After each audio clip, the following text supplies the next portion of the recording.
नमस्कार, फिर से हमारे YouTube चैनल में आपका स्वागत है।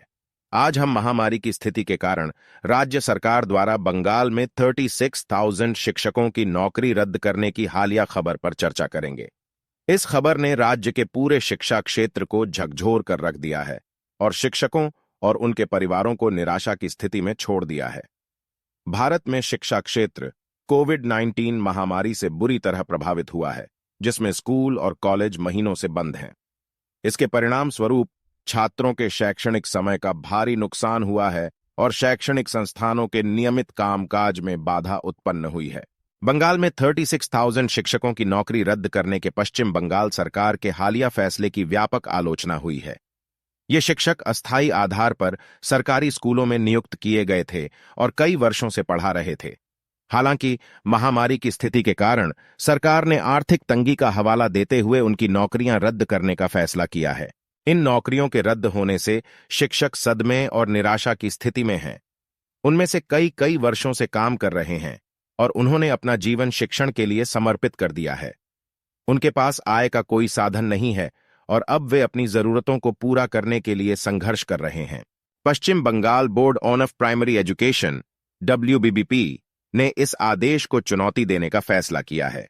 कोर्ट ने कहा कि बोर्ड द्वारा प्राथमिक शिक्षकों के पद पर आयोजित 2016 की भर्ती प्रक्रिया में भर्ती के समय अप्रशिक्षित सभी 36,000 अधिक या कम उम्मीदवारों की नियुक्ति रद्द की जाती है।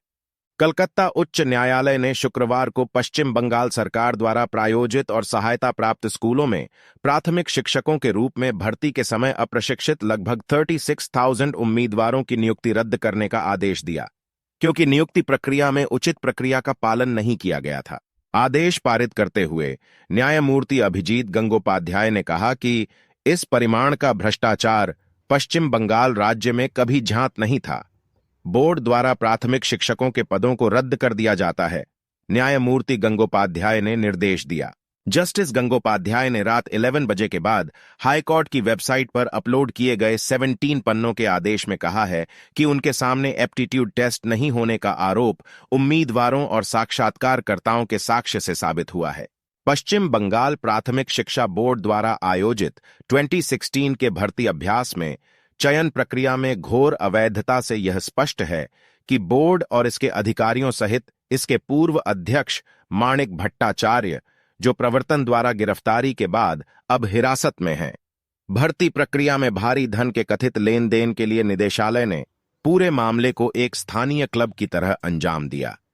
अदालत ने निर्देश दिया कि पश्चिम बंगाल प्राथमिक शिक्षा बोर्ड केवल 2016 की नियुक्ति प्रक्रिया में भाग लेने वाले उम्मीदवारों के लिए 3 महीने के भीतर भर्ती प्रक्रिया की तुरंत व्यवस्था करेगा। इस दौरान प्रशिक्षण योग्यता प्राप्त करने वाले उम्मीदवारों को भी अभ्यास में शामिल किया जाएगा। कोर्ट ने निर्देश दिया कि कवायद में सभी परीक्षार्थियों का इंटरव्यू और एप्टीट्यूड टेस्ट दोनों लिया जाएगा और पूरी इंटरव्यू प्रक्रिया की वीडियोग्राफी सावधानीपूर्वक और संरक्षित की जानी है।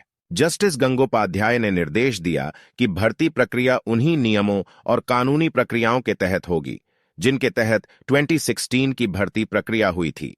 कोर्ट ने कहा कि किसी भी नए या किसी अन्य उम्मीदवार को इसमें हिस्सा लेने की अनुमति नहीं दी जाएगी। न्यायमूर्ति गंगोपाध्याय ने निर्देश दिया कि वर्ष 2016 की चयन प्रक्रिया के संबंध में बोर्ड की संस्तुति के विरुद्ध प्राथमिक विद्यालयों में कार्यरत प्राथमिक शिक्षकों को इस तिथि से 4 माह की अवधि तक प्राथमिक विद्यालय के पारा शिक्षक के बराबर पारिश्रमिक पर कार्य करने की अनुमति दी जाएगी। अदालत ने कहा कि यदि चयन प्रक्रिया के बाद बोर्ड द्वारा ऐसे शिक्षकों में से किसी की फिर से सिफारिश की जाती है, तो वे उम्मीदवार उन स्कूलों में काम करेंगे जहां वे अभी काम कर रहे हैं और उन्हें बिना किसी मौद्रिक लाभ के अपनी वरिष्ठता का अनुमानित लाभ मिलेगा और प्राथमिक शिक्षकों के फिर से नियोजित होने पर उन्हें आगामी 4 महीनों का वेतन नहीं दिया जाएगा।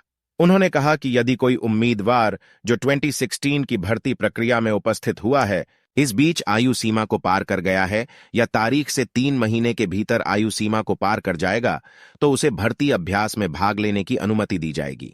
रिट आवेदन 140 याचिकाकर्ताओं द्वारा दायर किया गया था, जो शिक्षक पात्रता परीक्षा TET 2014 में योग्य थे और 2016 की भर्ती प्रक्रिया में भाग लिया था, लेकिन उन्हें नियुक्ति नहीं मिली।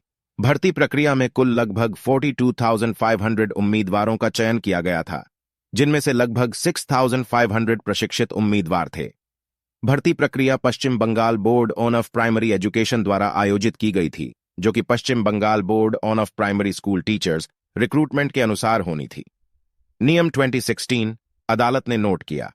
अदालत ने कहा कि याचिकाकर्ताओं की दलीलों से यह पता चला है कि वे अनुसूचित जाति, अनुसूचित जनजाति, अन्य पिछड़ा वर्ग आदि जैसे विभिन्न श्रेणियों के अंतिम सूचीबद्ध उम्मीदवारों के अंक चाहते थे, लेकिन इस अदालत द्वारा दिए गए निर्देश के बावजूद बोर्ड द्वारा ऐसा कोई विवरण नहीं दिया गया और न ही प्रस्तुत किया गया। अदालत ने आगे कहा कि ईडी की जांच से यह धीरे धीरे सामने आ रहा है कि प्राथमिक विद्यालय के शिक्षकों की नौकरियां वास्तव में कुछ उम्मीदवारों को बेची गईं, जिनके पास रोजगार खरीदने के लिए पैसे थे, और अंत में बंगाल में 36,000 शिक्षकों की नौकरियों को रद्द करने से राज्य में शिक्षा क्षेत्र में व्यापक चिंता पैदा हुई है। इस फैसले ने शिक्षकों और उनके परिवारों को निराशा की स्थिति में छोड़ दिया है और सरकारी स्कूलों में शिक्षा की गुणवत्ता को लेकर भी चिंता जताई है। सरकार को स्थिति के बारे में अधिक सहानुभूतिपूर्ण दृष्टिकोण रखना चाहिए और शिक्षा क्षेत्र को नुकसान पहुंचाए बिना वित्तीय कठिनाइयों को दूर करने का रास्ता खोजना चाहिए। हमें उम्मीद है कि सरकार अपने फैसले पर पुनर्विचार करेगी और शिक्षकों और शिक्षा क्षेत्र की चिंताओं को दूर करने के लिए उचित कदम उठाएगी। देखने के लिए धन्यवाद। मिलते हैं अगले वीडियो में।